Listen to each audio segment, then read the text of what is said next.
introduce this meeting. And I thank all of those who are attending by Zoom from around the world, as well as those who are here in Sleepy Hollow. So welcome to this somber yet life-reaffirming event. It is the destiny of our human species that we endure a state of war rather than peace as our default setting.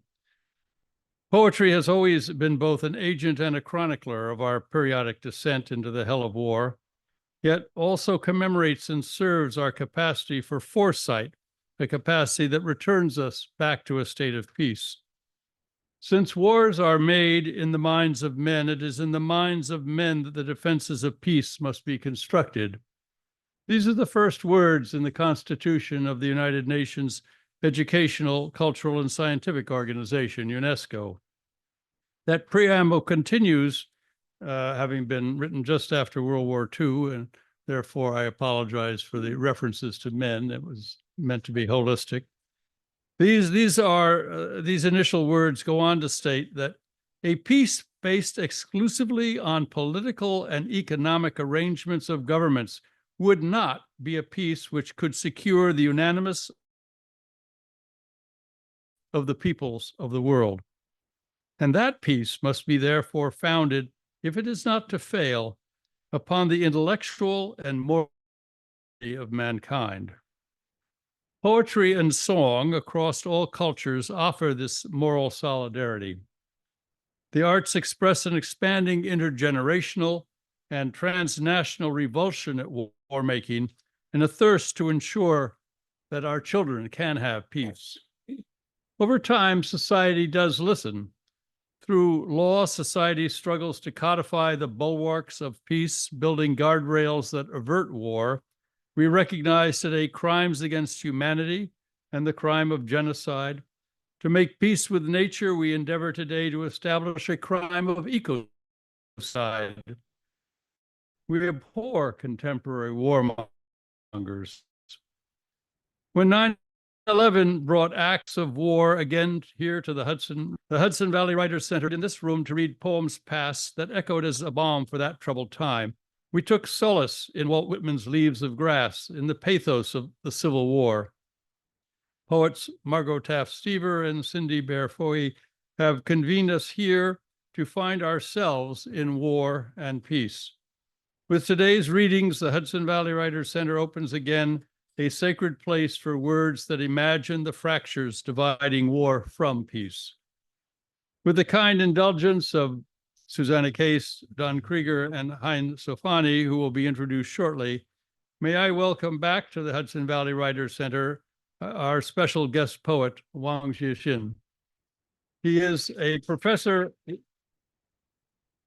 He is a professor of literature at Renmin University in Beijing and has published more than 40 books of his eminent Chinese poetry, essays, and translations. Peter Vandermeer has hailed him for his long narrative Pasternak, London Notes, and Elegy, which drew inspiration from long conversations with his literary relatives in Russia and England.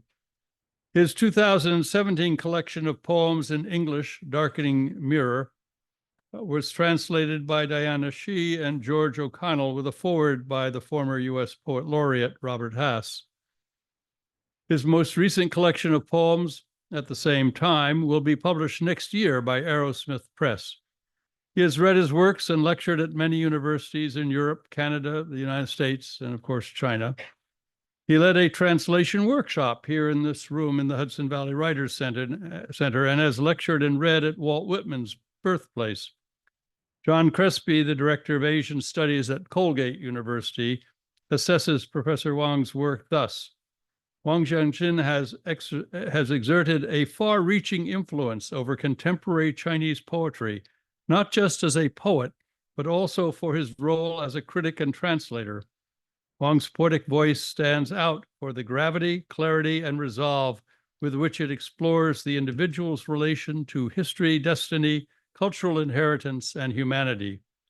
It is a great privilege and honor to welcome Wang Jiaxin to share his works with us today.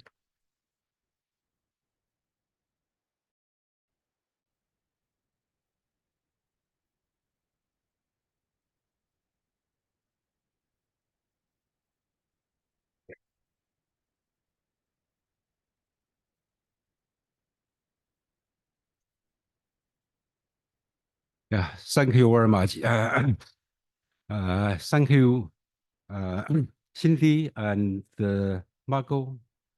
Thank you very much for your invitation and for organizing this special reading of War and Peace. So I think all of us of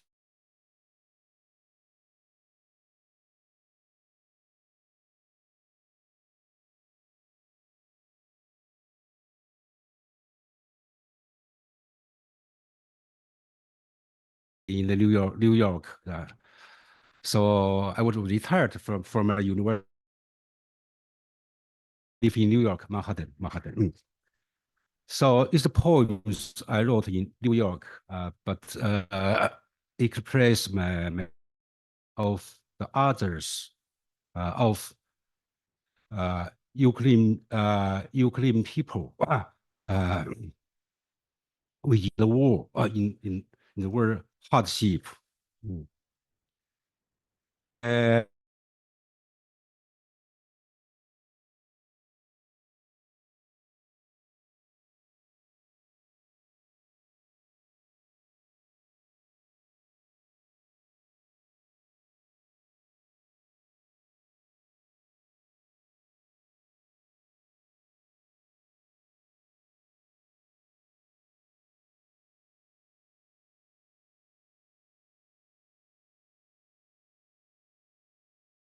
才是真正的雪，别的都不过是剩余的雪。这样的雪，让我们来到窗口，望向更远。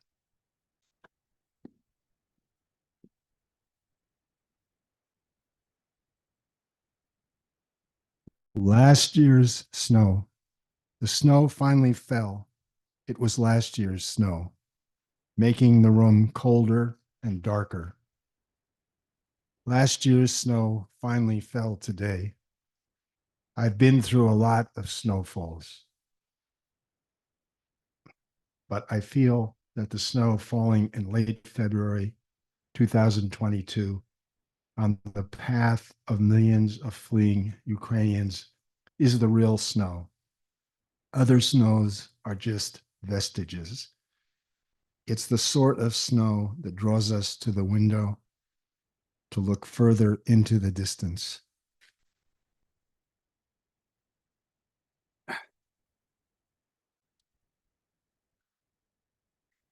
Okay, the second point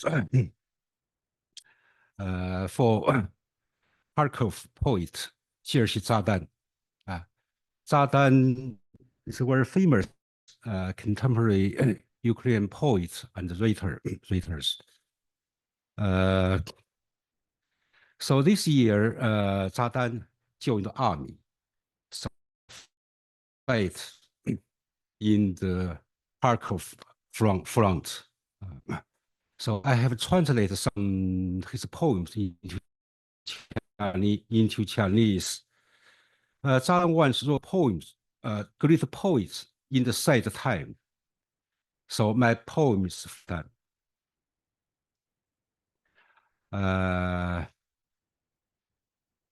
So in that poems, Zadan talk about hope. As a Ukrainian hope is also our hope. In many ways, the future of Ukraine is our future. So I wrote this poem. 悲伤时代的伟大诗人，给哈尔科夫诗人谢尔西炸弹。悲伤时代的伟大诗人，谈论着希望，是为了使他们的防线不至于崩溃。他也不会放下他的诗，至少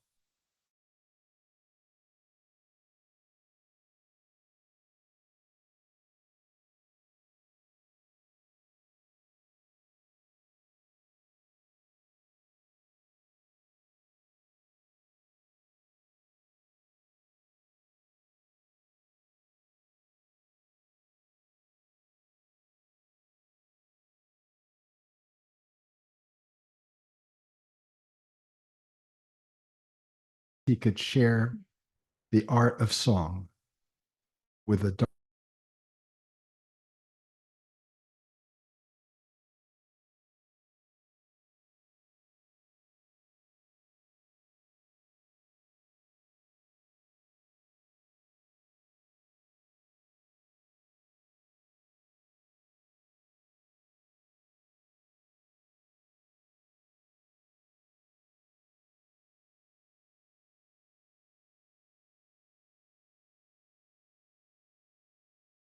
existence. So 这个 in this poem, 策兰 images the terrible climate changes and the brutal the war is still going on the Ukraine. Everything together. Yeah. So these more poems are also wrote in New York, in Long Island, where our son studied at the high school in Long Island. So just front of our apartment, I guess station. So I wrote that guess that in this poem. 致敬保罗·策兰基辅在巴黎的展览。装载烧焦石头的手推车，玻璃柜里的铅灰色的、布满巨大伤痕的画布上，沾满孤河上的止血蕨草。这是在巴黎一个废弃皇宫内的大型展览，一个从第三帝国冒烟的砖窖里逃出来的画家诗人。他是在向保罗·策兰致敬吗？7月的空气更炽烈了，白极圈里的冰融化。这里烫人的水泥大街上布满了影子，远处传来加油站排队司机的一声咒骂。而我的视线从带着弓形箭头的乌克兰地图上移开，我们看不见的黑色太阳群在我们上空燃烧。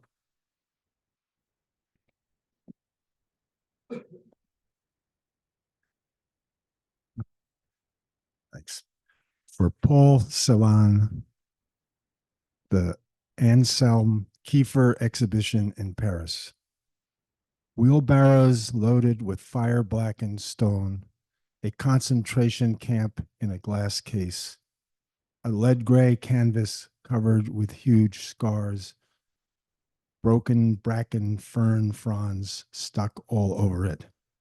Paris, a large-scale installation at the Grand Palais Ephémère, a poet-painter who escaped from the smoking brick ovens of the Third Reich. Does he pay homage to Paul Celan? The July air is hotter than ever. The ice in the Arctic Circle is melting. Here, the burning hot concrete avenues are filled with shadows. Drivers in line at a gas station, distance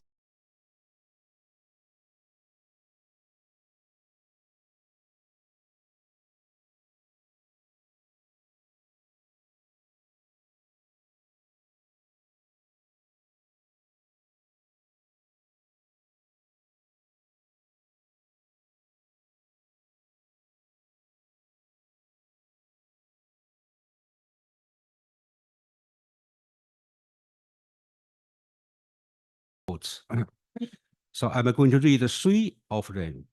Then I'll ask I challenge young poets later to read the translation. 在我们的时代，从前线回来的人说，你很难在战壕里找到一个拒绝起道的人。2，真理在大炮的射程内，这是这些日子里人们最爱引用的一句话。没有大炮的诗人，你们的真理又在哪儿？ 3，他被释放了，他们摘下了套在他头上的带子，他发现自己被带到一个初秋的野外，他可以张开双臂奔向他的自由了，但他不会知道，他是被扔在了一个美丽的飘满了金黄叶子的布雷区。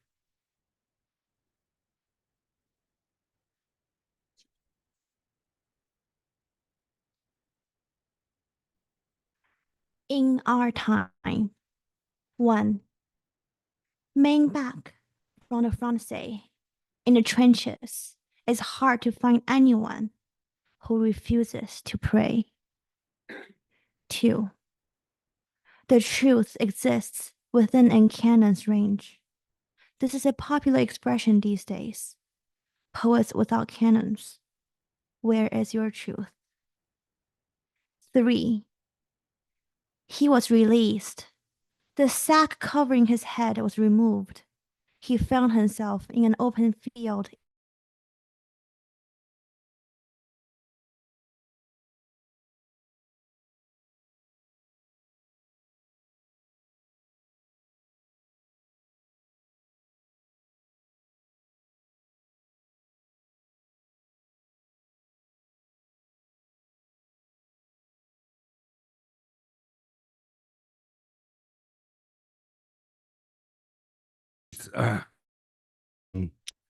About exhibition in March this year. Yeah, so this the summer, later summer, I have visited this exhibition, Sleeping Beauty. So this exhibition reshow the European fashion in the older days, including the First World War. So I remember that the exhibition people, the visitors can hear the poetry reading. Yes, something about the First World War. So I wrote these poems as a poem, maybe also about the war and peace. 睡美人，观大都会，睡美人重新唤醒的时尚展览。睡美人，睡吧，我们不想唤醒你，你睡时最美。你躺在这儿，你的灵魂已在任何加农炮的射程之外。你的衣裙的柱之间是奔跑的马姨的家，你的带血的连衣裙仍散发着麦田、罂粟花和迷迭香的气息。睡吧，睡美人。如果你醒来，你会发现这已不是你的世界，而我们的粗皮也不配你的美，配。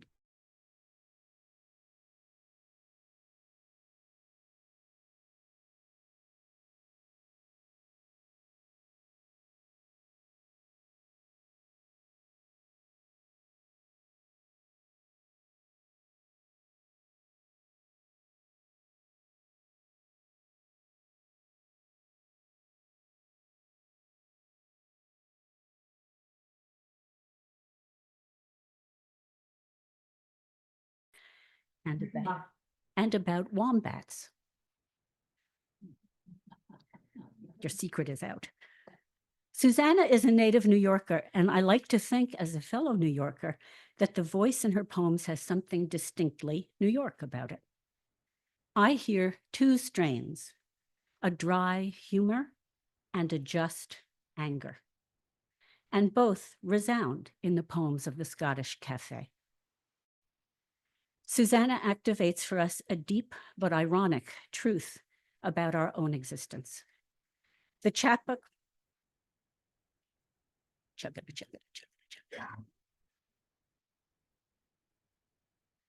The chapbook shows us how intertwined the lofty mathematical abstractions, topological spaces, problems, proofs, theorems are with what Susana calls, in a wonderful phrase that reverses a phrase of Billy Collins's, to the better, the history of the furniture, the paper, the pastries, drinks, the material things and natural bodies of human beings subject to the violence of war.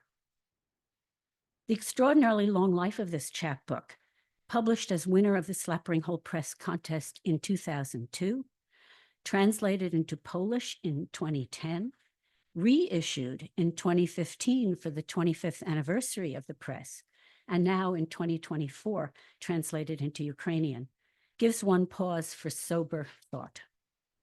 How sad that the barbarity of 75 years ago continues to be so recognizable and relevant in our present now. But how lucky we are to be able to gather together and continue being encouraged by Susana's artful and heartful poems, to continue to hear in them what matters, to see it feelingly, and to understand. Please welcome Susana Case.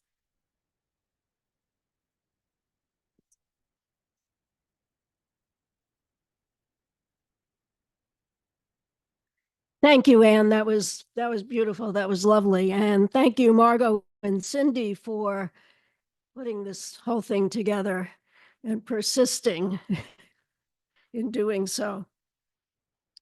Yeah, the Scottish Cafe has had a good run, as they say.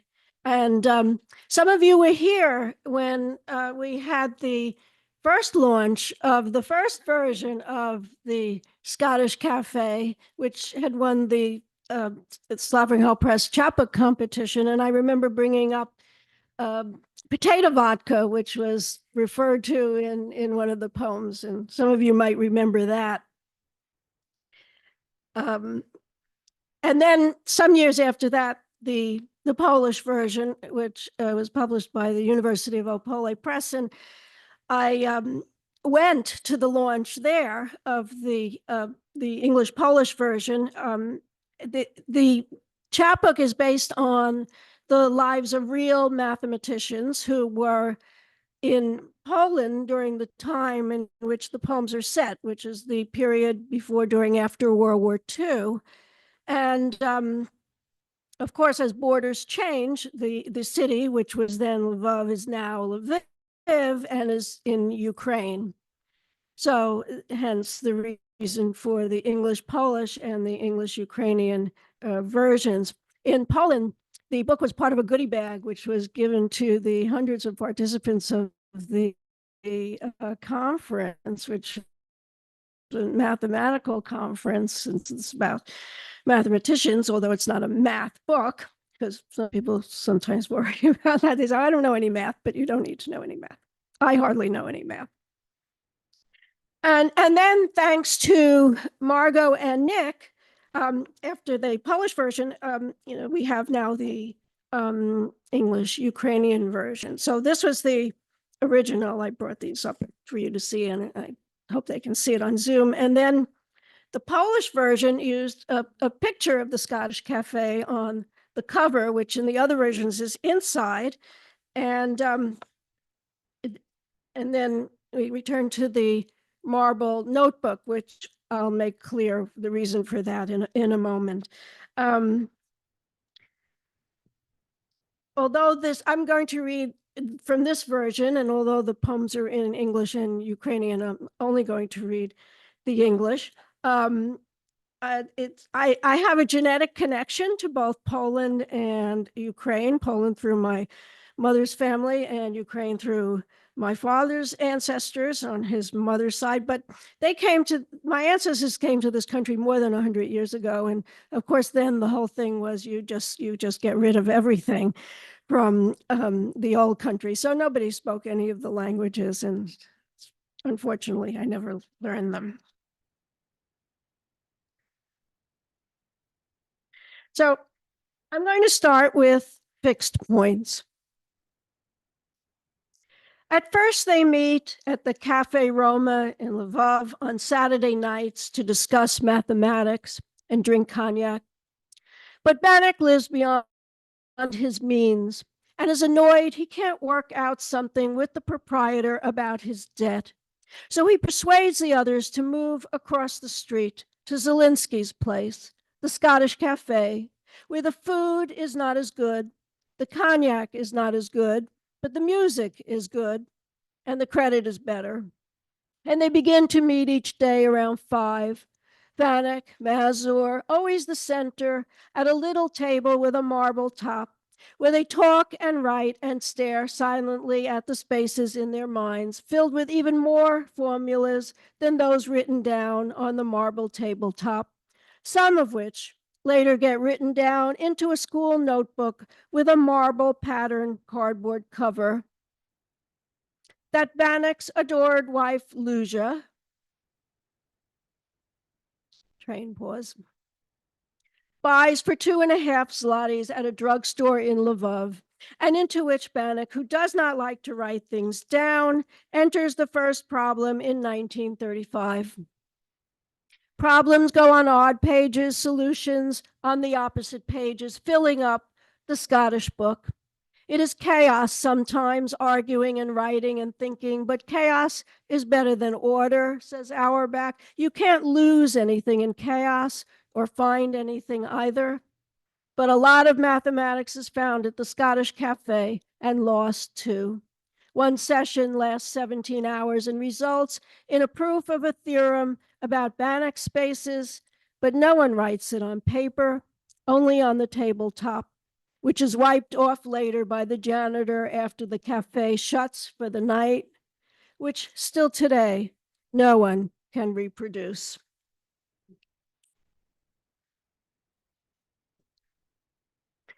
Numb. It is as if Schauder's chest is turning to rock, hardening against the spasms in his heart. They are the twitches of love. Bannock has spoken to him of whom he must love over sausage sandwiches and beetroot soup and doodles of mathematics in the Scottish cafe. And so, of course, he loves his libido, an obedient puppy. He would fetch anything, everything for Bannock, and now for his new bride, who is dark and delicate, who is even prettier than the Volga hills on the edge of Lvov. But he feels a foreboding. Germany is worsening, but Germany is far enough away. It must be the flu, like the congestion from an unresolved proof, clogging his ears, his throat, fevering his blood. And this winter, there is the prediction of a particularly chest-numbing chill, which years later, Schauder will look back upon in wonder at how he was so blinded as to think it might, as in ordinary times, last merely a few months. I think of that poem sometimes now when I think about, oh my God, 4 years. How are we going to do 4 years? This is a fusion, and it begins with an epigraph from Adam Zagajewski, who is from Lvov, and it says there was too much of Lvov, and now there isn't any. Ulam in America is homesick. Colorado doesn't have winters as marvelously brutal as Lvov. He misses arguing with the other mathematicians over whether the Scottish or Roma cafe has better bread. Besides, ever since he taught in LA, there is a glitch in the wiring of his brain, a change not only in weather, but personality. I do the big ideas now, he tells his students. The details are for others. But he can't help spouting his jokes, stories, limericks mixed with the grand ideas, compression from shock waves from fission, essential to explosion, nuclear propulsion. His friends think he behaves a little oddly, but no one is allowed to talk about it, or the dilemma of having to carry everything, including his lemmas and formulas, in his head, and not writing them down, his mind too fast for his hands. Maybe it's an eye problem. His wife pleads for him to get glasses, and eventually he does, but still avoids paper. After all, what could be larger than Teller and the thermonuclear bomb? But mostly he wears the glasses to watch snow fall as he stands wistful at the kitchen window, where he likes the way the snow settles in the crooks of the aspen trees in his sleeping backyard, remembering the time before the deportations, the chestnut trees of Lvov. We're back to snow again.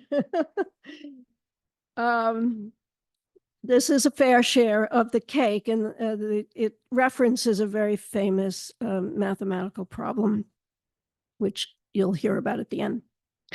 Steinhaus doesn't like the Scottish cafe. He prefers the utility of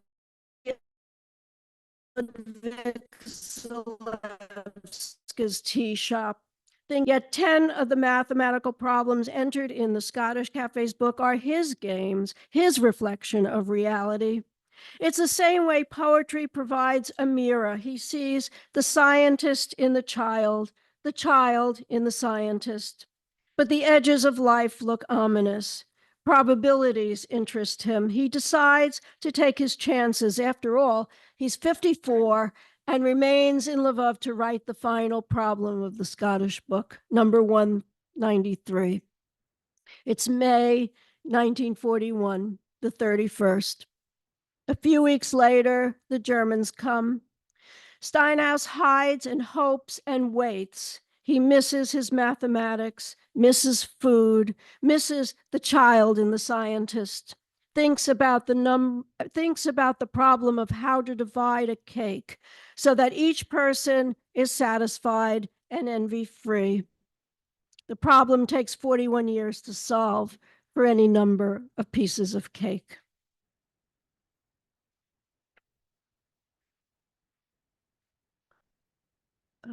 I'm going to end with one more, but before I do, I just wanted to talk a little bit about the people who are referred to in the book, who, as I said before, are real people, and in the poems they're alive. So, you know, when the war came, not all of them survived, and although in World War II, the overwhelming number of people who were killed were Jewish, but not exclusively so, because authoritarian regimes, as you know, they target other people as well. And in this case, sexual minorities were targeted and intellectuals were targeted. And all of the people mentioned in this book were intellectuals. Some of them were Jewish and some of them were not. And so in terms of what happened to them, Auerbach, who is mentioned in the first poem I read, he killed himself with poison in 1942 while he was being transported by the Nazis for interrogation. And Bannock, who's also mentioned in several of the poems, he survived the war, but he died of lung cancer right after the war, ironically, and is buried in what is now Ukraine. Several of the people who were members of this group around the Scottish Cafe emigrated. Ullum, who was in the Southwest, was one of them. Also, Tarski and Kak emigrated.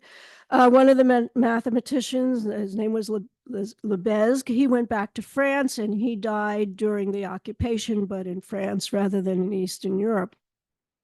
Lauinger and Storchek were mentioned in the poems, not poems I read, but in the book.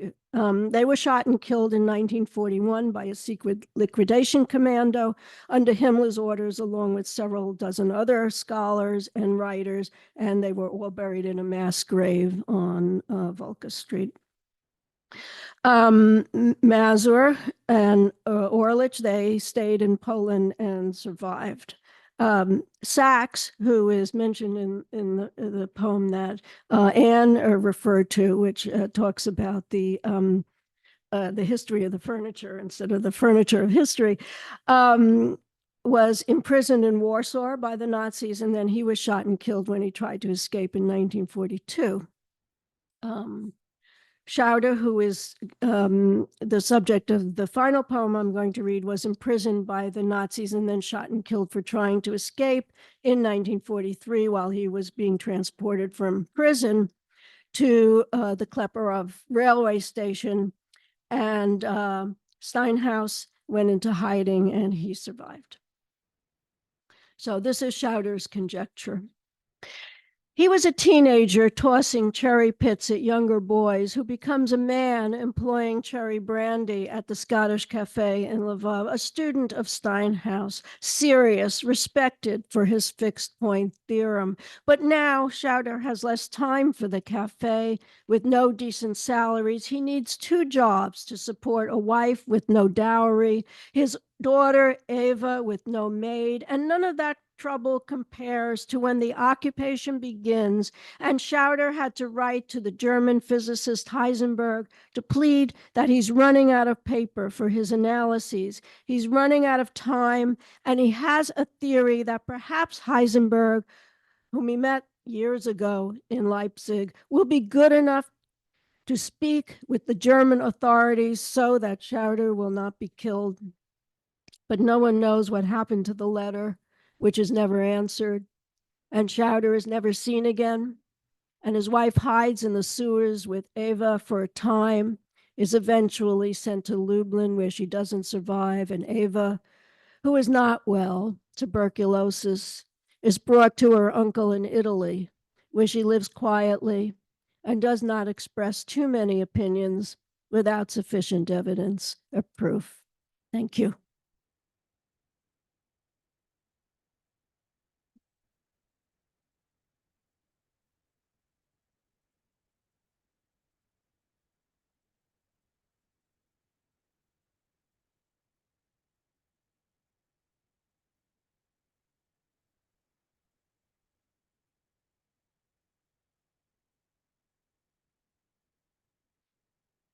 Margo, full house.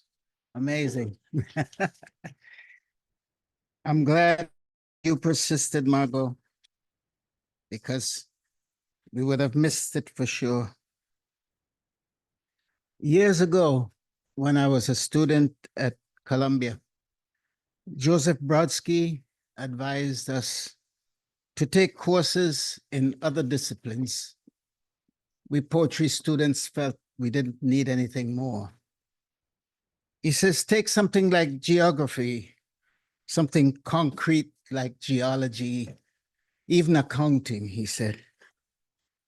So we'd have something to write about in our poems besides our feelings and our family.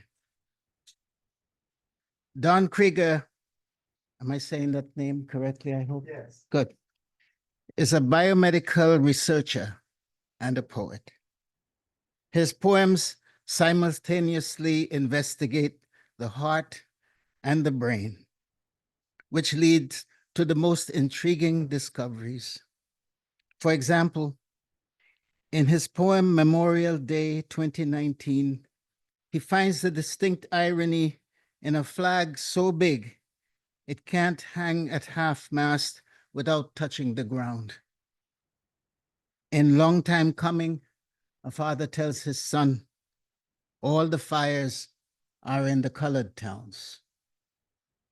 All the villains his work suggests, domestic or foreign, are to be tried in the same court, the court of humanity, the court of conscience. Perhaps it's because his profession is related to those that examine bodies from the inside, where the heart and liver lie, where blood and bile coexist. And our dead are different from yours. He writes of bodies on sacred land of the Sioux, where in the name of progress, pipelines are being laid. The phrase, he writes, cradled in cement, will haunt me for a long, long time. Don Krieger.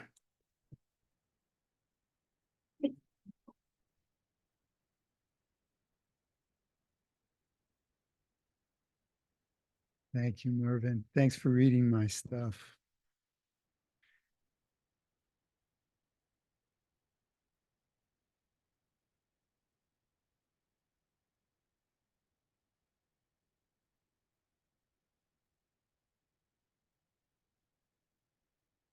We in America, we cling to platitudes because they're easy and we long to believe.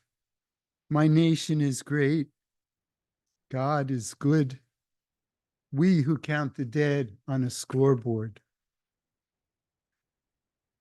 We in America is a free PDF which can be read on your phone or computer or printed as a 60-page pamphlet on 8.5 by 11 paper, like I did this one. And there's another one over there. There are also these flyers. Please take them.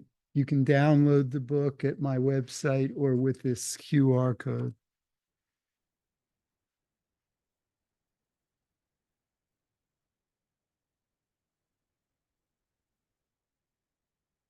But for wars and wealth, we in America were never great.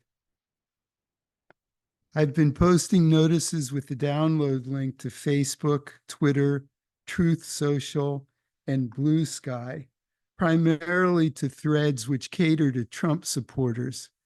As of this morning, it's been downloaded 5,300 times. But I've been banned from Truth Social. I want to thank everyone for being here.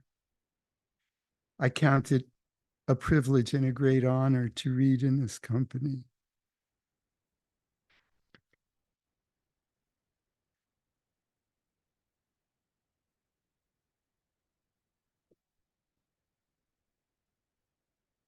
Martha's dowry in George's will.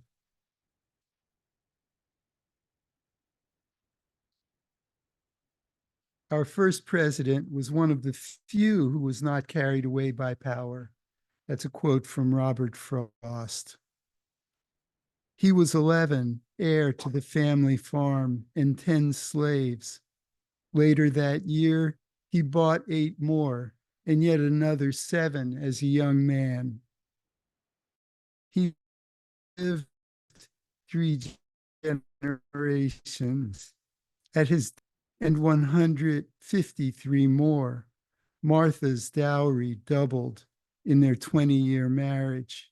His and hers hostage to the law, destined for return to her first husband's heirs.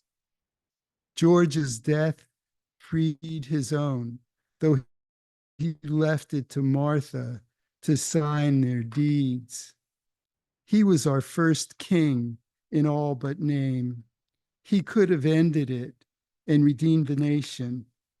Principled and elegant, said Abigail Adams. Comments from my dear friends. You disrespect the father of our country. Most people own slaves. You would have too. It's not poetry. My dear friend, if we had sat together in a Berlin cafe on that Black election day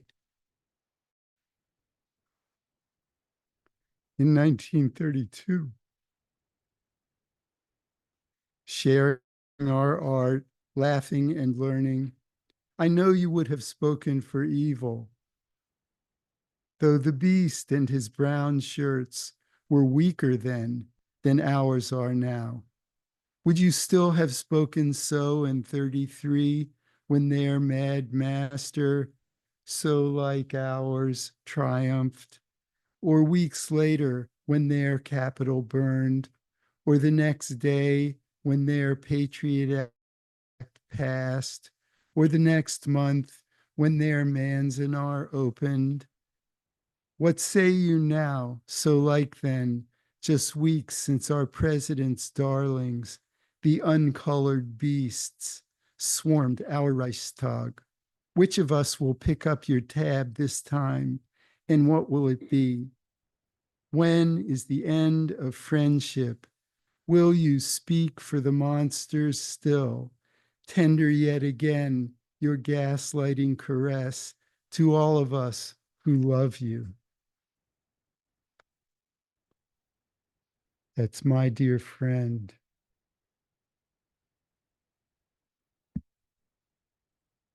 In the beginning, we must know ourselves, St. Augustine.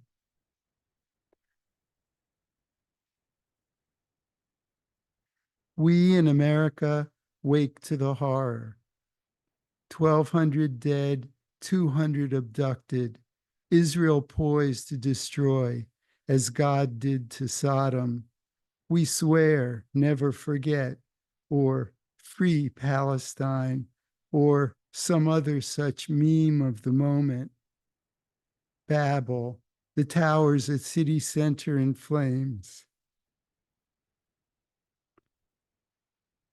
Smoke and harbor stench billowing silver in the sun. And so it goes on and on. We care as we watch on TV, but we live in an orchard, figs and cedar, fresh bread and warm shade, clean work and time stretching to the evening cool. The innocence and righteous of Israel and Gaza may as well have died with Lot's nameless wife, killed by God for caring, because he never did, even for his own. So why should we? We in America may as well have lived as imbeciles in Eden, where knowledge was forbidden, when hate and humanity were new.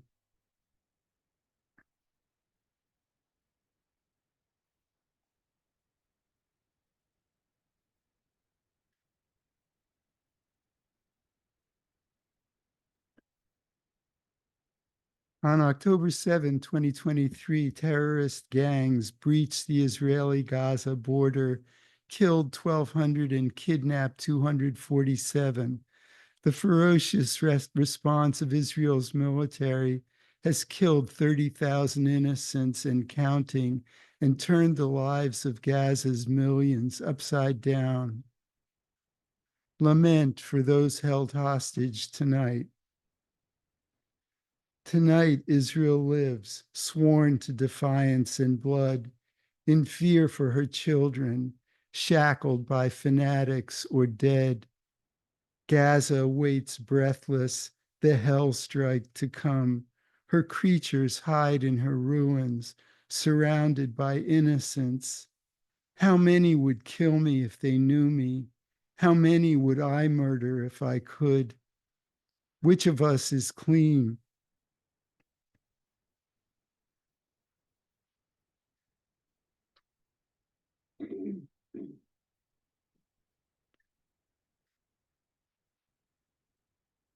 I judge myself without mercy, yet the brutal cycle we cherish in God's image is beggared by his cruel glory. I am a Jew without hope.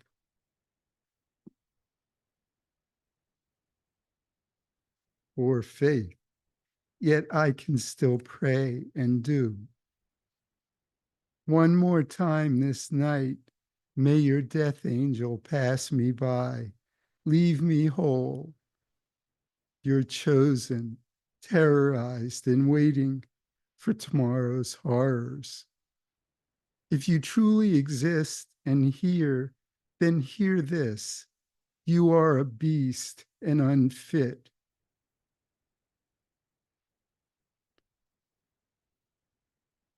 Just waiting for the lightning to strike. So too your zealots, whatever their name for themselves or you. If I held your might, Almighty God, in that instant I would erase you and your memory from all that is. If you truly exist and care, open the earth and destroy me. For though I claim nothing over Moses, your darling, I claim goodness over you. Surely we would be better off without you, but who, if not you, can stop the madness? Who even wants to?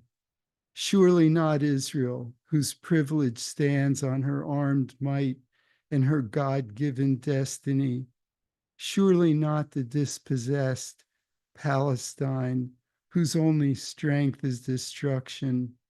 Surely not their Arab kin, whose only gifts are weapons forged for an ancient feud.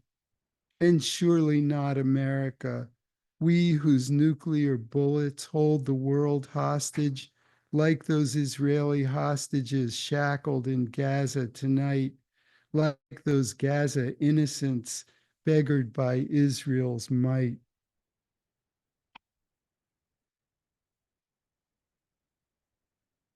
This is revised from a piece that I published in the Times of Israel last month, actually in October. Unveiling on Yom Kippur. I entered the synagogue last night for the Kol Nidre service past 2 armed and armored police. I wondered what difference I could make if someone burst in with a machine gun blazing. Underneath it, I worried that I and all those around me stood condemned for our failures, that none of us were to be sealed in the book of life this year. When the rabbi told us of the 36 righteous people on which the base fate of the world depends, I wondered if I am one of the innumerable unrighteous who bear responsibility for suffering and death. When it was time for the Kaddish, I stood with the mourners, not for my dead parents, but for the Palestinians who died a year ago today. They are my kin no less than the strangers sitting around me.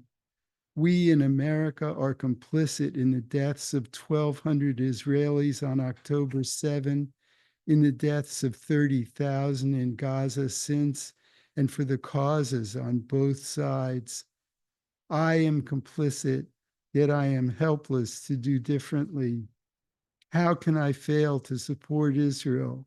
It will always be a refuge.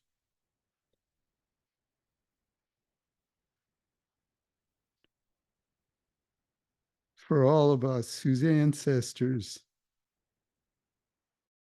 were herded together and murdered.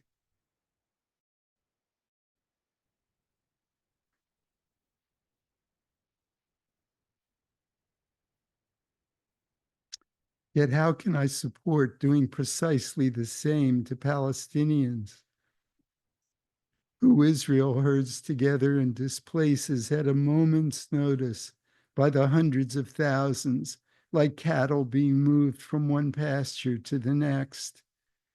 I marvel at the tight correspondence between America's response to 9/11 and Israel's response to October 7. We too mounted a counterproductive war on an innocent people. We too killed 20 innocents for every one of ours that was murdered. We too created a political and social environment of hate and vengeance, which was even worse and more intractable than that which led to war in the first place. I marvel in horror at the naive hope that I can amend the wrongs of the past year and somehow induce God to seal my name in the book of life. I know that the sense of responsibility that I carry is far greater than what I have done to deserve it. Yet there is truth in it, that my indifference to others' suffering is a kind of willful sickness, that I ignore their humanity and so lose my own, that I ignore the simple fact that they are like me, that they could be me. On October 27, 6 years ago today, a monster shouting, "Jews will not replace us," opened fire.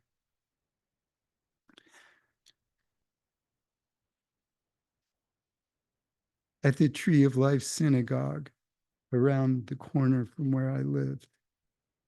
3 days later, the first of the murdered were buried. One was husband to my coworker and friend.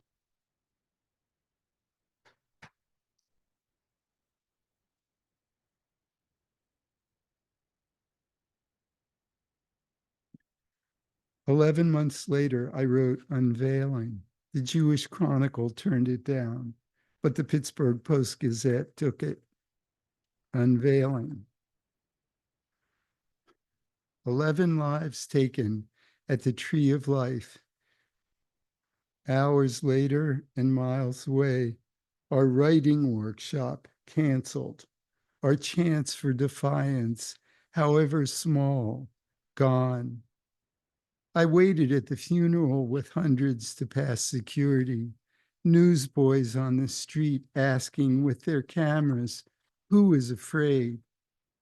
I watched her halting walk to the fresh grave, reluctant like a child. I followed like a child with a shovel full of earth to cover him. I listened to the learned, seeking meaning, hundreds crowded into the Beth Shalom basement, police in armor at the entrance. When the doors locked behind us, I noticed the dampness and a draft on my bare neck.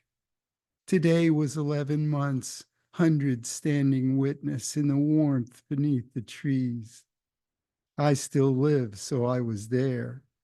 I wonder, though, could we have canceled our workshop for a drive-by at a playground? And I'll close with this one.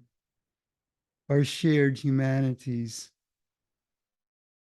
Nothing is deadlier, dogma, more primordial, pain, so beautiful, courage, riskier, faith, seductive, privilege, more noble and just, war, more profane and hurtful, indifference, more cowardly, forgetting, crueler, God, no greater truth, kindness, nor greater lie, color.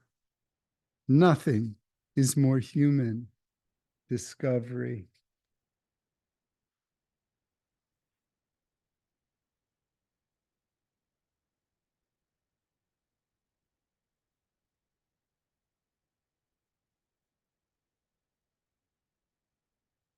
Thanks, Don Krieger, and thanks also Susana H. Case and Wang Jiaxin for your powerful readings.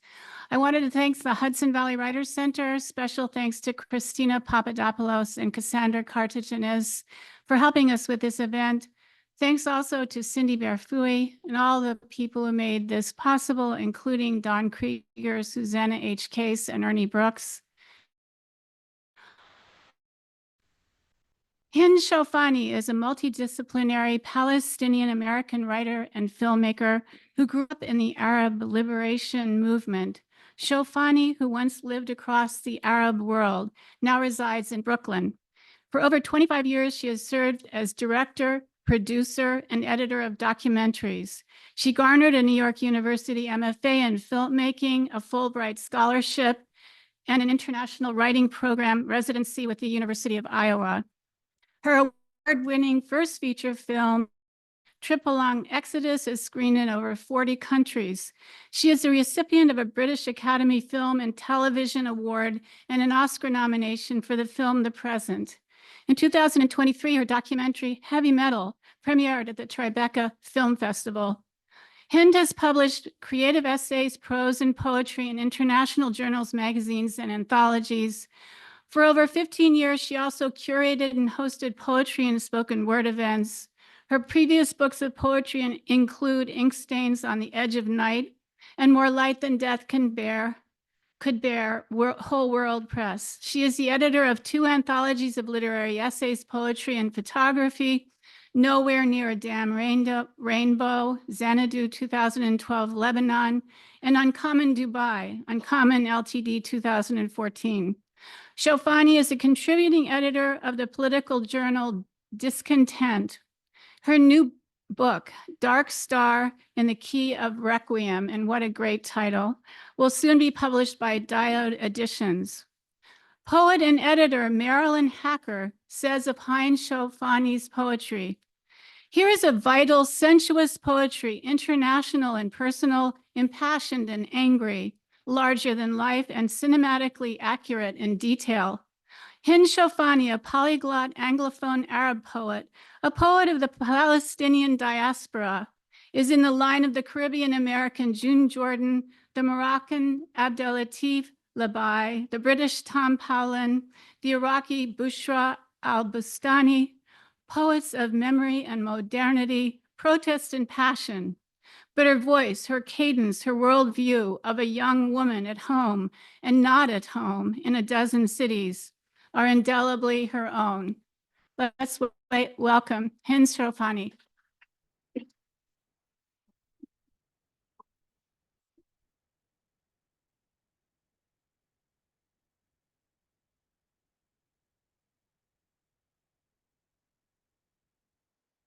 Hello. Thank you so much, Margo. I'd forgotten most of these things. I was like, wow, a list of accomplishments. Midlife crisis, slightly healed. Thank you very much. Thank you for the organizers of today's event for having me here. It's my first time in this area in a very long time, and it's lovely to see a full house. I hope you'll still feel like you're okay after my work. I'm a Palestinian filmmaker and a writer, filmmaker by training and a writer more by DNA. I come from a family of academics and teachers and writers and journalists. So my writing is just for fun. It's nothing I've studied. I've not taken a single poetry class in my life. So I'm going to read two pieces for you tonight, both written in the past few months. One of them last week, actually. Both of them are not pieces I've gone back and edited really a lot. So they're in their raw form. In the future, I'll probably work on them a bit more. And where there's cheesiness or melodrama, I'll probably tinker a bit. So forgive me if they're a little bit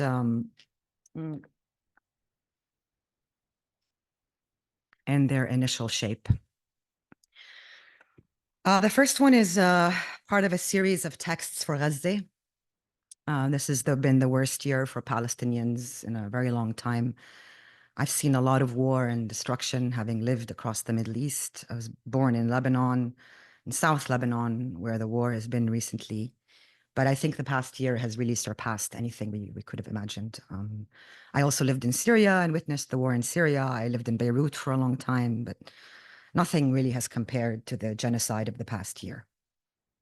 And I believe the number, Dawn, might be like 200,000 dead at this point. So this is some of the very quick, thoughtful reactions as a Palestinian in diaspora. This section I called Sediment. Can you all hear me? Yeah. Listening to Chopin, Nocturne, I am high. At 11:28 a.m. on a Thursday, the 26th year anniversary of the incomprehensible death of Yasmin, whose young tears rolling on her vacant face in the cancer hospital in settler territory are still liquid in imagination.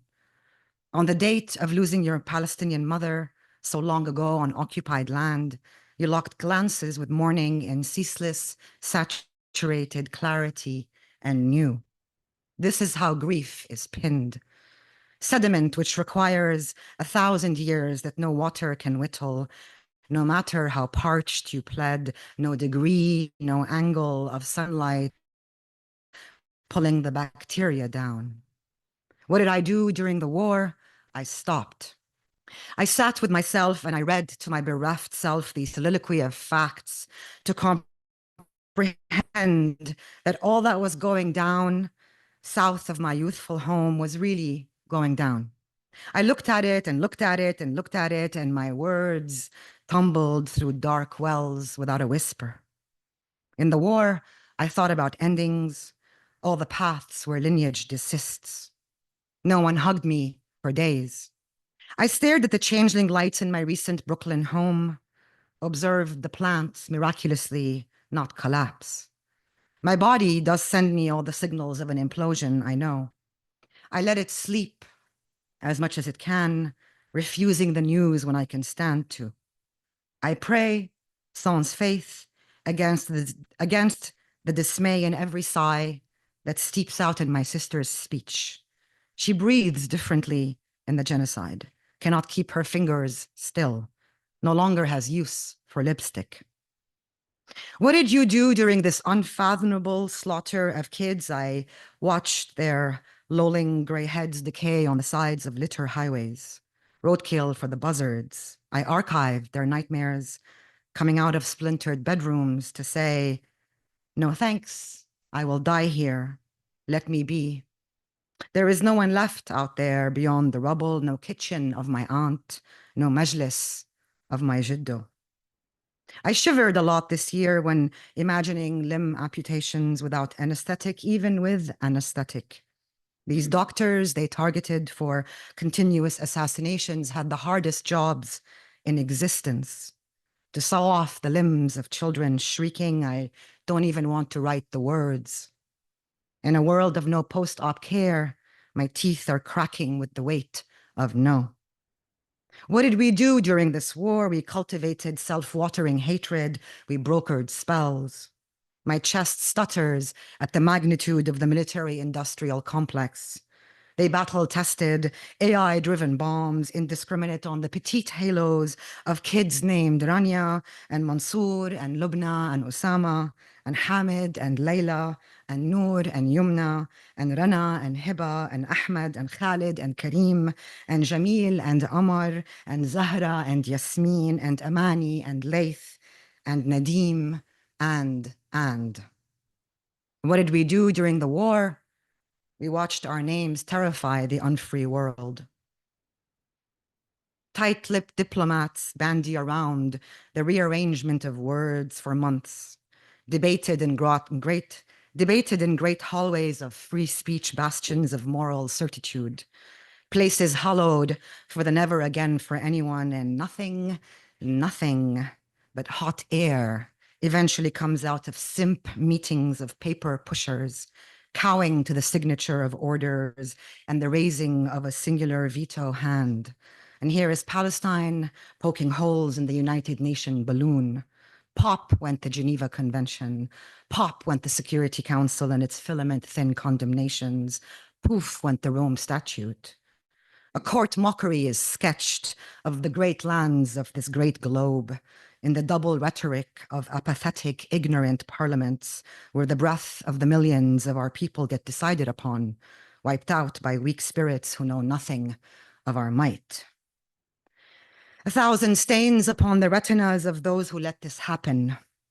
Those who signed the papers, who routed the cash, who arranged the bullets, who wrote the think pieces on why it's all cool.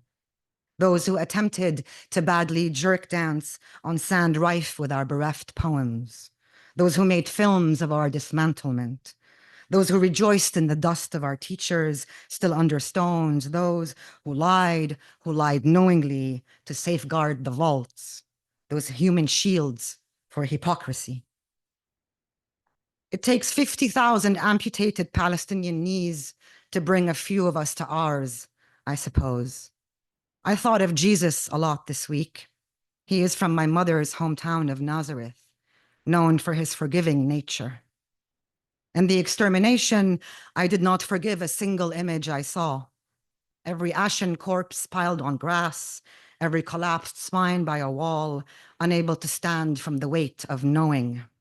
The shock waves ramming into the centers of hundreds at once. I did not forgive those who did not take the time to know that time has unstuck, that pure gentleness was now needed. The friends, the boyfriend who remained selfish, the ones who panicked at their own helplessness, who dug their head in the consuming bank races of this nation, rampaged on in the labor that capital here requires for the churning. We lost friends in the war and met millions. We lost jobs and enlisted allies. We lost respect for many, but stood in awe of the world. We sat on cheap furniture in the cities of opportunities in the exile of our Arabness. We itemized our disappearance from the narrative of that piece of holy land that we cannot drop, nor resuscitate, nor make sense of. We watched our previous lives dissipate with every breaking headline in a Red Live blog. In the genocide, we considered new roles in empire. We looked at data to find where the fault lines lay at the end of this one. All around us, cutthroat poets in the train stations. All around us, women making righteous hell at church. All around us, cooks warming the campfire stew. In the war, we waited. We sat, cross-legged, impatient for resolutions. We clattered dishes and fought with our angry immigrant boyfriends. We cursed with vulgarity at many politicians out loud in Arabic because we meant it. We shouted for it to stop, bit the insides of our wrists, wrapped gauze on our waistlines to keep from toppling. We wore talismans, burnt spice by the water. In the war, I looked for you. I chased the cheekbones of my Arab women online, trudged out to hold them. I listened as time managed to move itself in and out of their moonlight. I marveled nonstop at how many of us there were in the rays. I almost believed in the goddess. In the war, seasons rotated to note down the rhythm no one escapes. I watched the windmills of liberation grind slow and yet exceedingly small. The songs of resistance fluttered from windows. In our jaws, the routes to our living rooms in Palestine bloomed wild. No one needed to give us maps to our names. What falls at the feet of Gaza after all this? What tumbles? Time, my worst antagonist, will find signs to show us. A few of us will be here long after to remember the end. We will construct playgrounds out of their defeat. There will be children and grandchildren to pick up the axe, and we will alchemy. What doesn't fall at the scorched heart of Gaza after all this? I miss my mother. I miss her so very much. Thank you.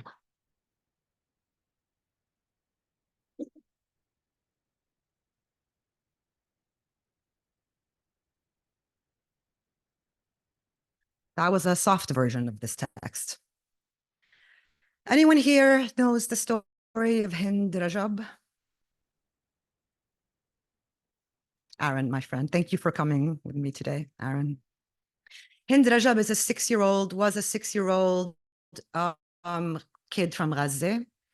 My name is not a very common name in the Arab world, so it was strange for me to see the name Hind kind of in the press a lot and on social media.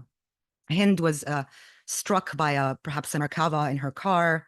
All of her cousins and her aunts and uncles died in the car with her, and she survived the first attack on the car. She managed somehow to call civil defense, and she stayed on the line with a strange woman, for 3 hours, begging for help, saying that there was no one moving in the car, no one was moving in the car, come help me, come help me. Civil defense went to find Hind. They were shot along the way and killed. And then 355 bullets were shot into the car and she was killed, clearly by the IDF. I don't actually need to say who perpetrated this. So Hind has become a symbol of thousands and thousands and thousands of children in Gaza who have been killed even more bloodily than that and more horrifically. But something about her has captured the imagination, maybe because we have a 3-hour phone call of her begging for her life. And it's a very sweet face. I wasn't planning on writing for her, but I did. About 10 days ago, I wrote a piece. I wrote this in one afternoon, and it's a bit cheesy in parts. But I'm going to make a film from this poem, I think. When I explain my name to Americans, because people can't really pronounce it easily, I say like wind with an H. That's how I say my name. So this poem for Hind Rajab is called Like Wind with an H. Hind, we requiem for you against the mute moon, the disenchanted sun, and the cruelty of more beginnings.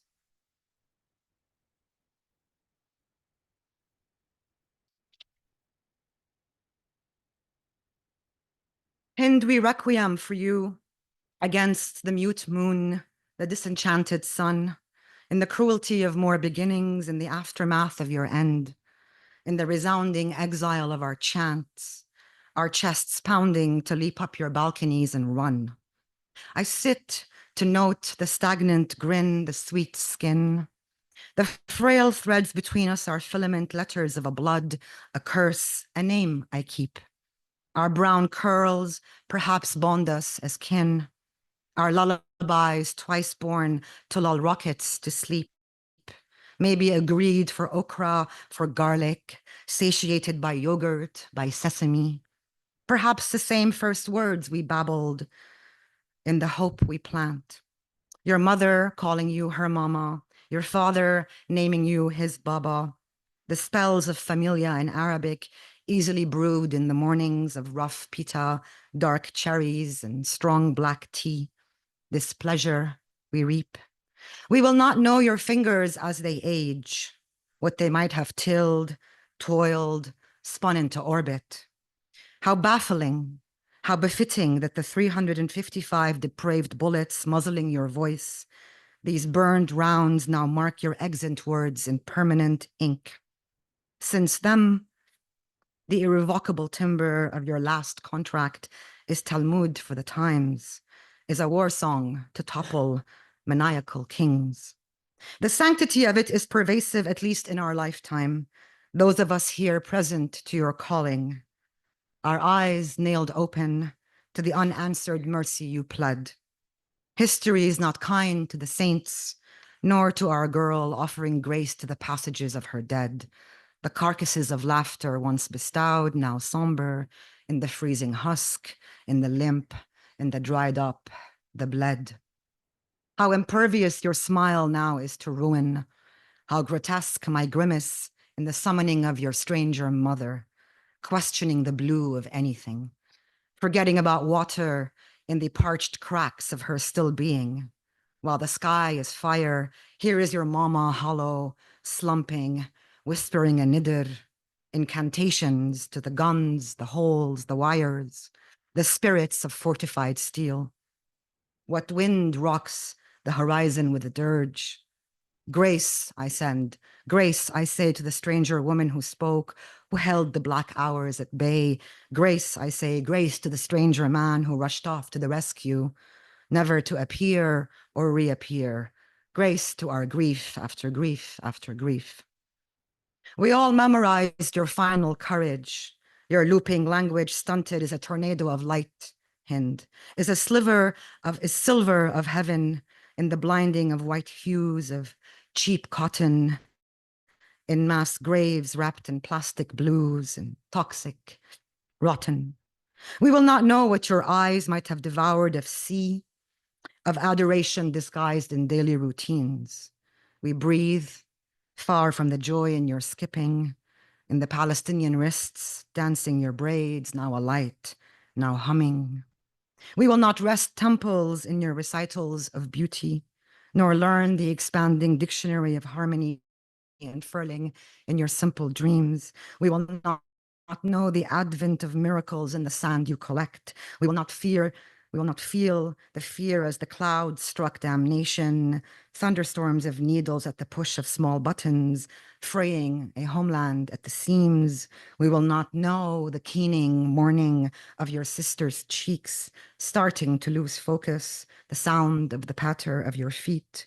We will not know the pangs of your teta as she looks afar from the hunger, from the steaming sustenance of apathy, pale now before the burning ash of limbs she sculpted, absent between the hissing of tired trees. We will only know the digital numbers of terror and silence and defeat.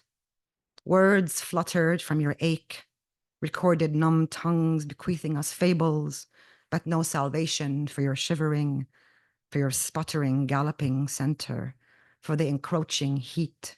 What was the last thing you heard, little one?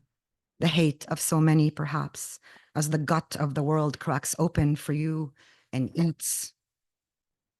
We will know the poetry, that you are in truth 1,000 Palestinian ribbons, the singularity of your gaze a ledger of the fallen beside you. Their erasure is now swirling as sacrosanct verses etched solid, prayers unholy, unseen. Do you see the craters in our hearts, Hind? There is a house here for you now, and hallways of mirrors. There is a song for every bird, and poems we may never complete. There is still the call of your wonder and insistence on your mantra of resistance. There is the vacuum of our answers and tears. Do you see how sorry we are in the dismal stanzas of eulogies? Somewhere in the lands you would have loved, somewhere in the lands you would have loved had you been allowed, behind the besieged future you navigated as your grandfather must, somewhere in the paleness of the hour of our collapse, your giggles radiate out in the hollow of a space that cradled you with ease. Someone remembers only you and knows everything. Do you see how sorry I am, dear Hind, to speak this poem for you, for us in the murder of mercy? Do you see? But it is all I have. It is all I have. Please take it. Please. Thank you.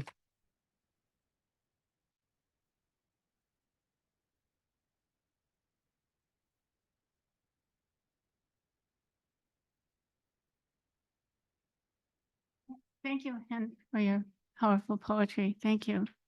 We have a few community poets who are going to read. I wanted to invite everybody to our house after this reception, and our address is 157 Millard Avenue. It's only a few minutes from here, in Millard Avenue, Sleepy Hollow. And if you need a written version of the direction, you can see me or possibly Susana, unless she gave them all away. I'm not sure.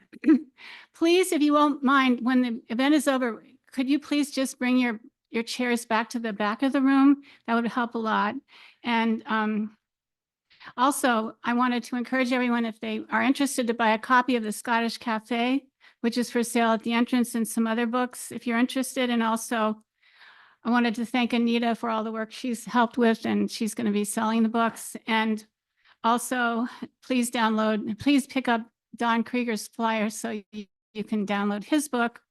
And let's welcome the community poets. We have Catherine Gonick and maybe Gerald Wagoner, and I hope so, and also anyone else who wants to come up. And Cindy Beer-Fouhy will conclude the reading. Thank you.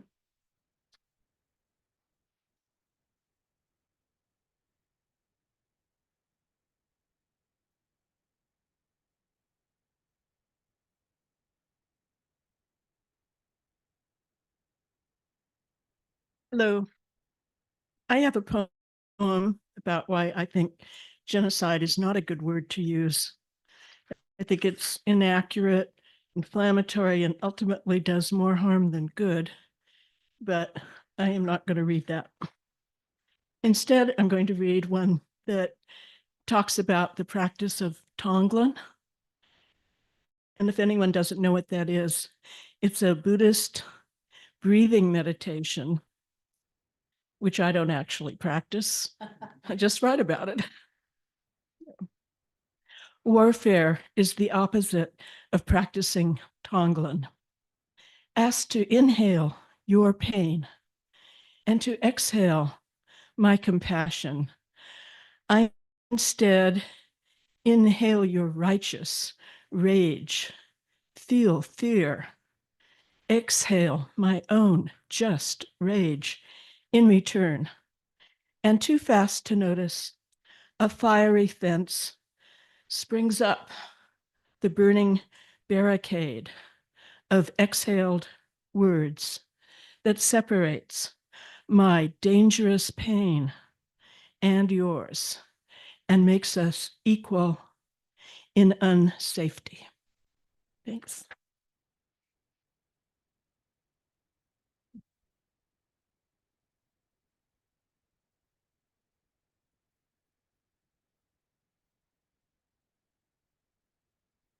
Gosh, thank you, Margo, for inviting me up here. This is, where is it? I love phones. The last poem in a manuscript, it kind of it alludes to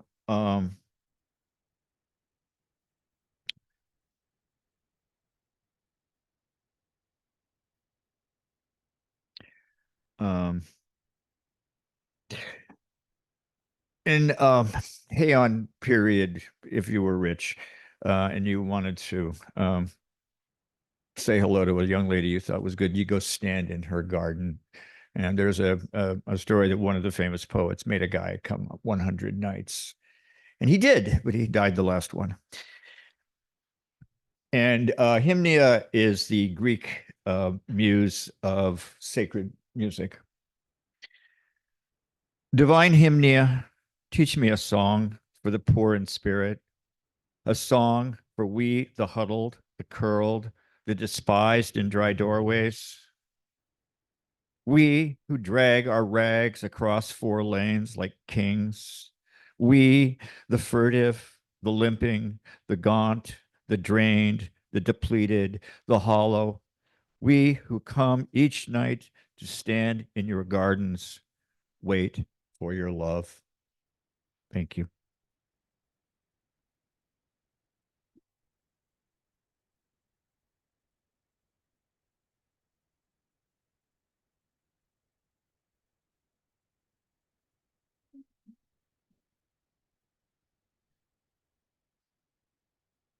I am Cindy Beer-Fouhy, and what an amazing reading. Thank you so much, everyone. Oh, the mic. All right. Thank you so much, everyone. And Margo, you are just incredible. You just never stopped working and working and working. And you did it. You did it. Thank you.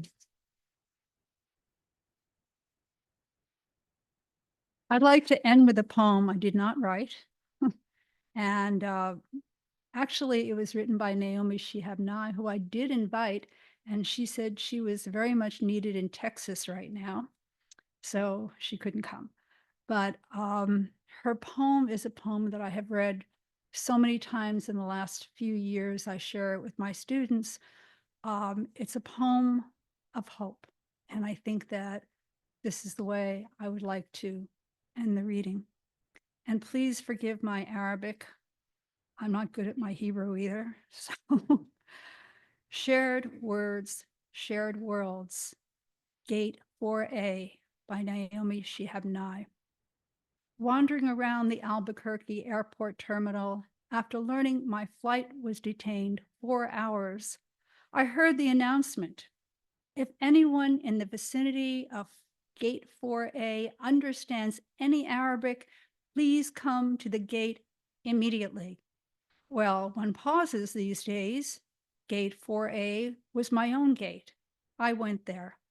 An older woman in full traditional Palestinian dress, just like my grandma wore, was crumpled to the floor, wailing loudly. Help, said the flight service person. Talk to her. What is her problem?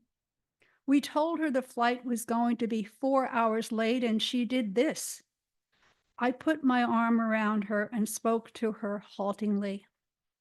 Shu dawa, shu beduk habibti, stani shwe, min fadlik, sho bitsue. The minute she heard any words she knew, however poorly used, she stopped crying. She thought our flight had been canceled entirely. She needed to be in El Paso for some major medical treatment the following day. I said, no, we're fine. You'll get there, just late. Who's picking you up? Let's call him and tell him. We called her son and I spoke with him in English. I told him I would stay with his mother till we got on the plane and would ride next to her, Southwest. She talked to him. Then we called her other son, just for the fun of it. Then we called my dad, and he and she spoke for a while in Arabic and found out, of course, they had 10 shared friends. Then I thought, just for the heck of it, why not call some Palestinian poets I know and let them chat with her? This all took about 2 hours. She was laughing a lot by then, telling about her life, answering questions. She pulled a sack of homemade mamoul cookies, little powdered sugar crumbling mounds of stuffed with dates and nuts out of her bag, and was offering them to all the women at the gate. To my amazement, not a single woman declined one. It was like a sacrament. The traveler from Argentina, the traveler from California, the lovely woman from Laredo. We were all covered with the same powdered sugar and smiling. There are no better cookies. And then the airline broke out free beverages from the huge coolers, non-alcoholic, and the 2 little girls for our flight, one African-American, one Mexican-American, ran around serving us all apple juice and lemonade, and they were covered with powdered sugar too. And I noticed my new best friend, by now we were all holding hands, had a potted plant poking out of her bag, some medicinal thing with green furry leaves. Such an old country traveling tradition. Always carry a plant, always stay rooted to somewhere. And I looked around at that gate and wary of late and wary ones and thought, this is the world I want to live in, the shared world. Not a single person in this gate, once the crying of confusion stopped, has seemed apprehensive about any other person. They took the cookies. I wanted to hug all of those other women too. This can still happen anywhere. Not everything is lost.